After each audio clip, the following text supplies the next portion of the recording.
कैसे हैं आप सब? उम्मीद करती हूँ आप सभी स्वस्थ होंगे, प्रसन्न होंगे। चलिए आज हम लोग अपनी प्रारब्ध के बारे में जानते हैं, यानी कि हमारा जो पिछले जन्म का कर्म है उसके बारे में जानते हैं। क्या होता है कि हम जो कर्म करते हैं, चाहे वो इस जन्म का कर्म हो या फिर हमारा पिछले जन्म का कर्म हो या फिर उससे पहले का कर्म हो, उसका फल हमें मिलता रहता है। वो चाहे अच्छा कर्म हो या फिर बुरा कर्म हो, दोनों का ही फल हमें आना ही है। क्योंकि जो कुछ भी हम कर्म किए हैं, ऐसा हो नहीं सकता है कि उसका फल हमें ना मिले। ये तो गीता में भी लिखा हुआ है कि आप जो कुछ भी कर्म करते हैं उसका फल आपको मिलना ही है।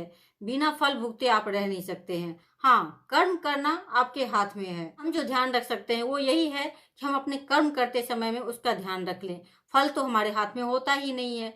कई बार क्या होता है कि हमारे द्वारा किए गए जो कर्म है उसका फल हमें तुरंत मिल जाता है, यानी कि हाथों हाथ मिल जाता है।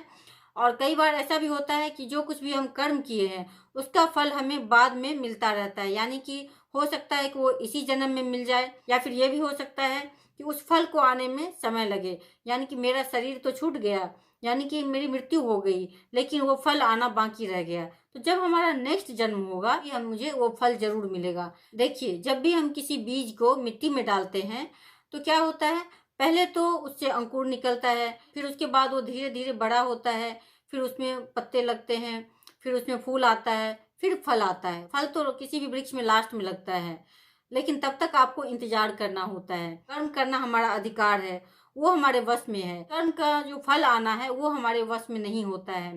देखिए, कर्म का जो फल होता है, चाहे वो अच्छा हो या फिर बुरा हो, वो मिलना ही है। उससे हम पीछा नहीं छुड़ा सकते हैं। अगर मान लीजिए कोई व्यक्ति है जो कि पिछले जन्म में बहुत ही अच्छा कर्म किया है और फिर उसकी शरीर छूट गई, उसको सभी कर्म का फल नहीं मिल पाया।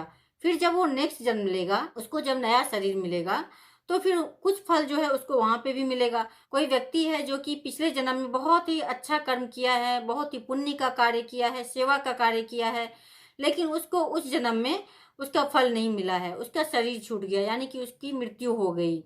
फिर जब वो दूसरा जन्म लेगा, तो वो जब वो पैदा होगा तो ऐसा भी हो सकता है कि वो किसी अमीर के घर में पैदा हो, या फिर ये भी हो सकता है कि किसी गरीब के घर में भी पैदा होगा, लेकिन उसके आते ही वो घर जो है सुखी संपन्न हो जाए, उसको सारा चीज मिलना शुरू हो जाएगा जो कि उसको मिलना चाहिए था। ऐसा भी आपने देखा होगा, सुना होगा कि कोई व्यक्ति बहुत ही ज्यादा गरीब था, उसका परिवार पूरा गरीब था, बहुत ही मुश्किल से उसका भरण पोषण हो रहा था, लेकिन जैसे ही कोई बच्चा उसके यहाँ पैदा हुआ है, तो फिर देखिए कि उसके आने के साथ ही उसके घर में सब कुछ बदल गया, यानी कि सभी सुख सुविधाएं आ गई, बहुत कुछ उसे प्राप्त हो गया। तो ये कैसे होता है? किसी का शुभ कर्म होता है, किसी के द्वारा किया हुआ जो शुभ कर्म है वो उसको उस जन्म में नहीं मिला था, तो इसीलिए उसको इस जन्म में उसको मिल रहा है। यानी कि जैसे वो पैदा हुआ उसको वो फल मिलना शुरू हो गया, उसको सारी सुख सुविधाएं मिलना शुरू हो गई है, क्योंकि वो पुण्य करके आया था, वो सेवा करके आया था।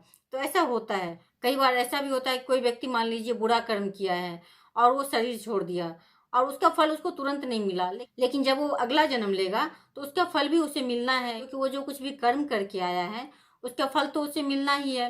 तो जब वो दूसरा जन्म लेगा तो उस समय में उसको कुछ ना कुछ ऐसा हो जाएगा कि जो नहीं होना चाहिए, जिसकी उम्मीद नहीं की जा रही थी, वो सब चीजें होने लग जाती है। लोग बोलते हैं ना कि मेरे भाग्य में ये नहीं था, वो नहीं था। वो क्या होता है?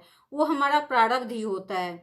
जो कुछ भी हम अच्छा करते हैं या फिर बुरा करते हैं वही हमें मिलता है। तो इसीलिए हमें कोशिश तो यही करनी चाहिए कि हमसे जितना हो सके हम अच्छा ही कर्म करें, क्योंकि हम जो कर्म करेंगे उसका फल हमें मिलना ही मिलना है। प्रारब्ध तो भगवान का भी पीछा नहीं छोड़ा, जैसे कि श्री रामचंद्र जी थे, सीता मैया थी, श्री कृष्ण जी थे, इन सब का भी कुछ न कुछ प्रारब्ध रहा है। तो इसीलिए प्रारब्ध हमारा पीछा नहीं छोड़ता है। इसीलिए हमारी कोशिश यही होनी चाहिए कि हम शुभ कर्म करें ताकि दूसरों का भी भला हो और हमारा भी भला हो। धन्यवाद।